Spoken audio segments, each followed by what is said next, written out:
Let's mic history को जानो।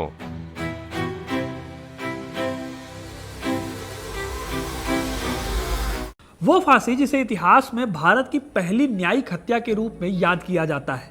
एक ऐसा केस जहां न्याय के नाम पर एक भयानक साजिश रची गई और एक ऐसे व्यक्ति को फांसी दी गई जो वॉरेन हेस्टिंग्स जैसे भ्रष्ट अंग्रेज गवर्नर की पोल खोलने चला था। एक राजा जो अंग्रेजों के झूठ को बेनकाब करने निकला था, पर खुद ही मौत के फंदे पर चढ़ा दिया गया। यह कोई युद्ध का मैदान नहीं था, असल में ब्रिटिश अदालत का एक खेल था और शिकार बना था एक भारतीय जो सच बोलने की हिम्मत रखता था, राजा नंद कुमार। आइए जानते हैं उस फर्जी मुकदमे की पूरी कहानी और उस राजा की जिसे चुप करवाना ब्रिटिश सरकार की सबसे बड़ी जरूरत बन गई थी। कौन थे ये महाराजा नंद कुमार और क्या था भारत के पहले गवर्नर जनरल का घोटाला जिसकी वजह से नंद कुमार को चालों में फंसाकर फांसी दे दी गई। ये सारी कहानी जानेंगे इस वीडियो में, तो वीडियो को अंत तक जरूर देखिएगा, क्योंकि अपना इतिहास नहीं जानोगे तो खुद को कैसे पहचानोगे। जब हम बात करते हैं भारत के इतिहास में पहली फांसी के बारे में, तो ये सवाल अक्सर हमें उलझा देता है, क्योंकि ये इस बात पर डिपेंड करता है कि हम किस पहली फांसी की बात कर रहे हैं। क्या ये ब्रिटिश राज में किसी भारतीय को दी गई पहली कानूनन फांसी थी, या फिर आज़ादी की लड़ाई के दौरान किसी क्रांतिकारी को दी गई पहली शहादत थी, या फिर आज़ाद भारत में दी गई पहली फांसी थी। एग्जाम्पल के लिए, जब हम आज़ादी के दीवानों की बात करते हैं तो खुदीराम बोस का नाम सबसे पहले आता है। वो सिर्फ 18 साल के थे जब 11 अगस्त 1908 को उन्हें फांसी दे दी गई थी। वहीं 1857 के पहले स्वतंत्रता संग्राम के नायक मंगल पांडे को 8 अप्रैल 1857 के दिन बैरकपुर छावनी में फांसी दी गई। और अगर हम आज़ाद भारत की बात करें तो महात्मा गांधी की हत्या के दोषी नाथूराम गोडसे और नारायण आप्टे को 15 नवंबर 1949 को फांसी दी गई थी। लेकिन जब बात ब्रिटिश शासन के तहत अदालत द्वारा सुनवाई के बाद फांसी पाने वाले पहले भारतीय की आती है, तो एक नाम सबसे ऊपर आता है, महाराजा नंद कुमार। उन्हें 5 अगस्त 1775 को फांसी दी गई थी। इतिहासकार इस घटना को भारत की पहली न्यायिक हत्या कहते हैं, क्योंकि इसमें जुडिशियल सिस्टम या कानूनी व्यवस्था का मिसयूज करके एक व्यक्ति को मौत के घाट उतार दिया गया था। इसीलिए ये कहानी वॉरेन हेस्टिंग्स और महाराजा नंद कुमार के बीच की दुश्मनी, भ्रष्टाचार और न्याय के नाम पर हुई अन्याय की कहानी है।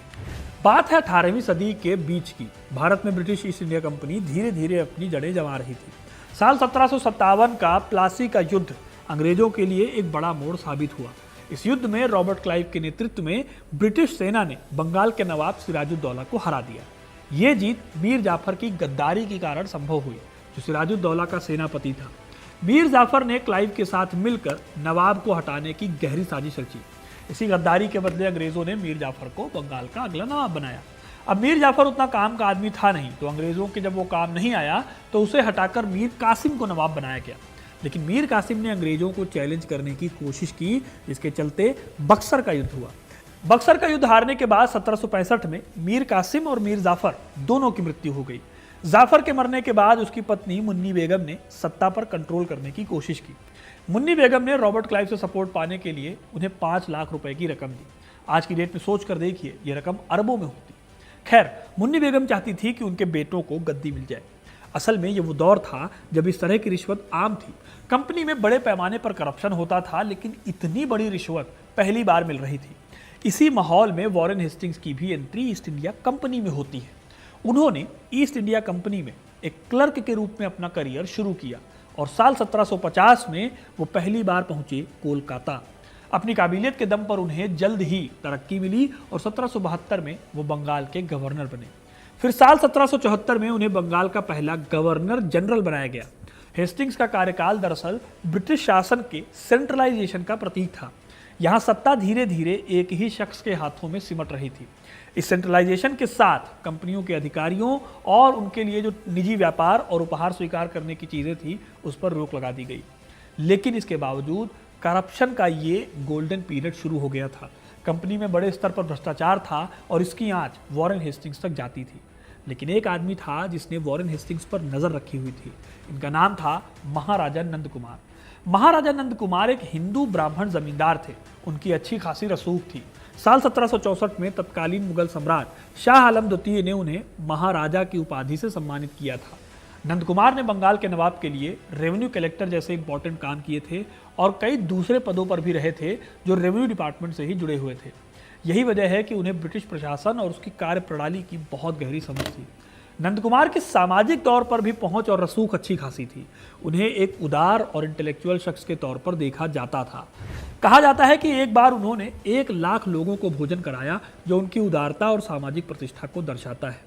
यही नंद कुमार अंग्रेजों की बढ़ती चालों और उनकी लूट खसोट की नीतियों को बारीकी से देख रहे थे। उन्हें अंग्रेजों की सारी चालें समझ में आती थी। जब मीर जाफर को नवाब बनाया गया था तो नंद कुमार उनके दीवान भी थे, जिससे उन्हें ब्रिटिश कंपनी के इंटरनल मैटर्स में और करप्शन के बारे में काफ़ी अच्छा नॉलेज मिला। नंद कुमार ने ब्रिटिश ऑफिसर्स द्वारा की जा रही घूसखोरी और जबरन वसूली को अपनी आंखों से देखा था। उन्होंने इस अन्याय के खिलाफ आवाज़ उठाने का फैसला किया, जिससे वो कई अंग्रेज अधिकारियों और ख़ास तौर पर वॉरेन हेस्टिंग्स की आंखों में खटकने लगे। इसी बीच बड़ी बात होती है साल 1775 में, जब नंद कुमार ने वॉरेन हेस्टिंग्स पर ही घूस लेने का आरोप लगा दिया। अब 2 साल पहले ही हेस्टिंग्स गवर्नर जनरल बने थे, इसीलिए इस आरोप ने खलबली मचा दी। क्या था आरोप? तो नंद कुमार ने दावा किया कि हेस्टिंग्स ने मीर जाफर की विधवा बेगम मुन्नी बेगम से 3.5 लाख रुपए की रिश्वत ली थी। यह रिश्वत बेगम को बंगाल के युवा नवाब मुबारक उद दौला को संरक्षक बनाने के बदले में ऑफर की गई थी। कलकत्ता काउंसिल के सामने उन्होंने ये आरोप दिए। इस मुकदमे में बाकी 4 सदस्यों में से 3 हेस्टिंग्स के खिलाफ हो गए और सिर्फ एक बारवेल नाम का एक सदस्य हेस्टिंग्स के समर्थन में आ गया।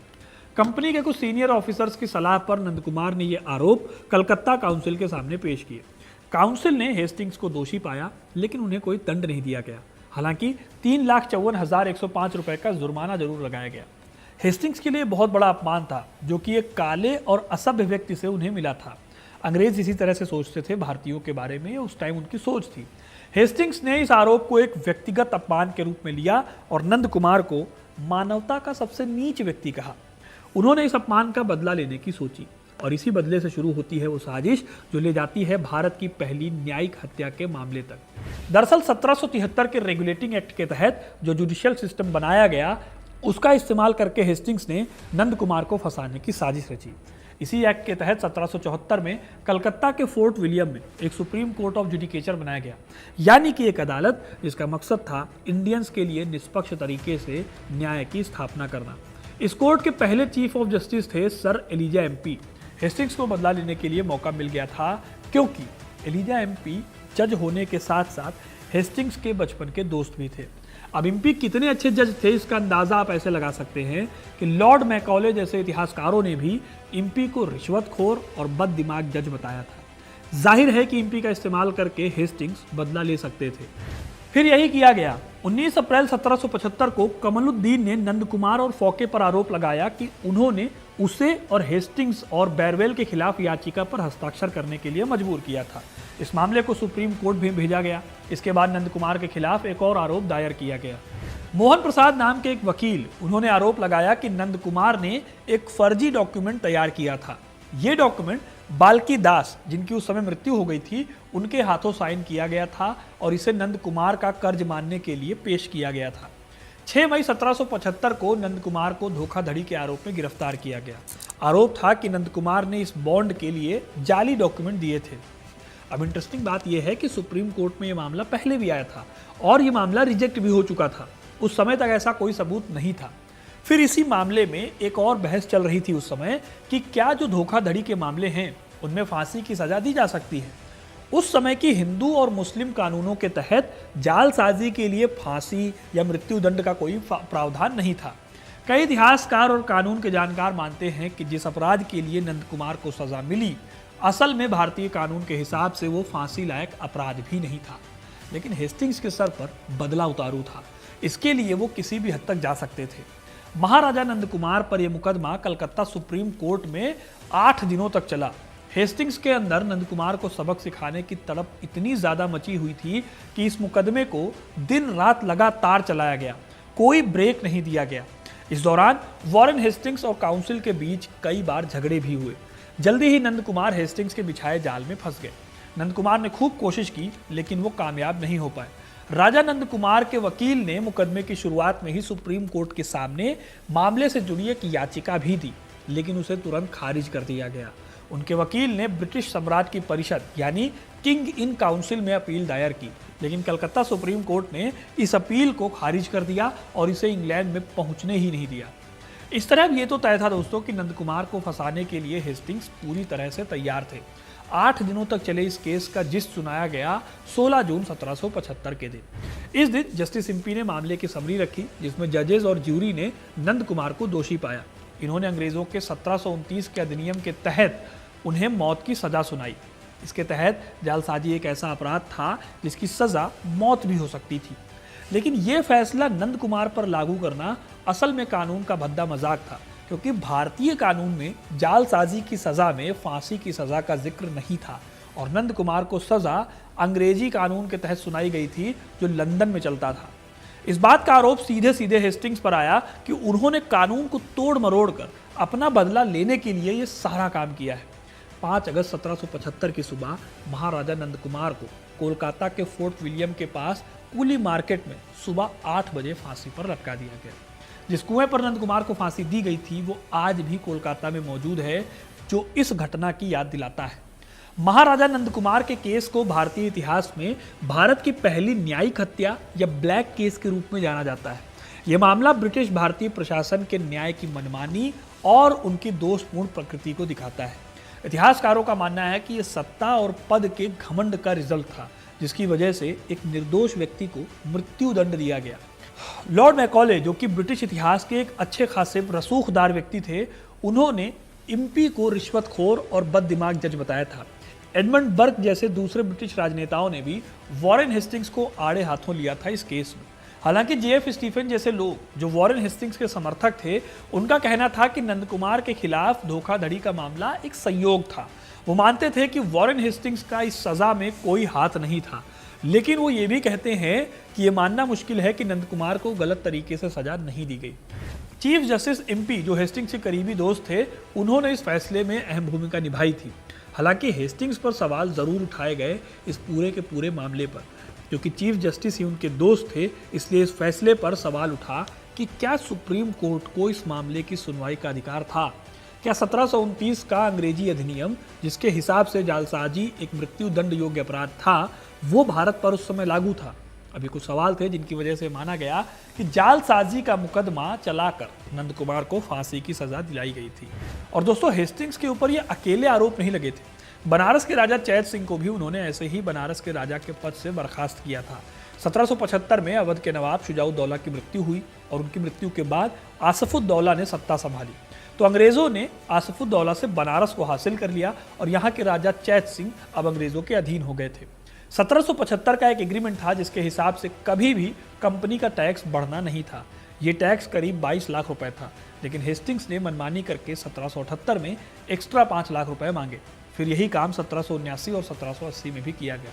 ऐसे ही दबाव डालकर उन्होंने राजा चैत सिंह को इतना ज़्यादा मजबूर कर दिया कि बनारस के राजा के पास पैसे ही नहीं बचे थे देने के लिए, और फिर उनको सत्ता से बेदखल कर दिया गया। यही नहीं, हेस्टिंग्स का पैसे को लेकर लालच इतना था कि इस लालच के चलते उन्होंने अवध की बेगमों से भी पैसे निकलवाए। कुल मिलाकर बात यह है कि हेस्टिंग्स बहुत चालाक और पैसों को लेकर काफ़ी भूखे शख्स थे, जिन्हें एक भारतीय के द्वारा हुआ अपमान सहन नहीं हुआ। मैकॉले ने वॉरेन हेस्टिंग्स के बारे में लिखा था कि उनके लिए न्याय के नियम, मानवता की भावनाएं और संधियों की शपथ ये कुछ भी मायने नहीं रखते थे जब तक कि राज्य के हितों का सवाल था। उनका केवल एक ही सिद्धांत था, ताकत ही सही है। इस तरह उनका शासन भारतीयों के लिए बहुत मुश्किल था और उन्होंने बंगाल, बनारस और अवध में दुख और विनाश फैलाया, जो कि अकाल का कारण बना। फिलिप फ्रांसिस ने कहा कि एक समय था जब भारत समृद्ध था, लेकिन हेस्टिंग्स के काल में उसे भीख मांगने पर मजबूर होना पड़ा और विनाश का सामना करना पड़ा। दोस्तों, ये थी पूरी कहानी कि कैसे हेस्टिंग्स के खिलाफ एक व्यक्ति खड़ा हुआ और उसे हेस्टिंग्स ने कानूनी पचड़े में फंसाकर फांसी की सजा दिला दी। अब आपको ये कहानी कैसी लगी कमेंट करके ज़रूर बताइएगा। वीडियो को लाइक और शेयर करना ना भूलें और ऐसी इंटरेस्टिंग कहानियों के लिए, इतिहास से जुड़े रहने के लिए हिस्ट्री कनेक्ट को सब्सक्राइब जरूर करें। धन्यवाद। आप सुन रहे थे let's mind more than radio. Follow कीजिए हमें हमारे सोशल मीडिया प्लेटफॉर्म्स पर।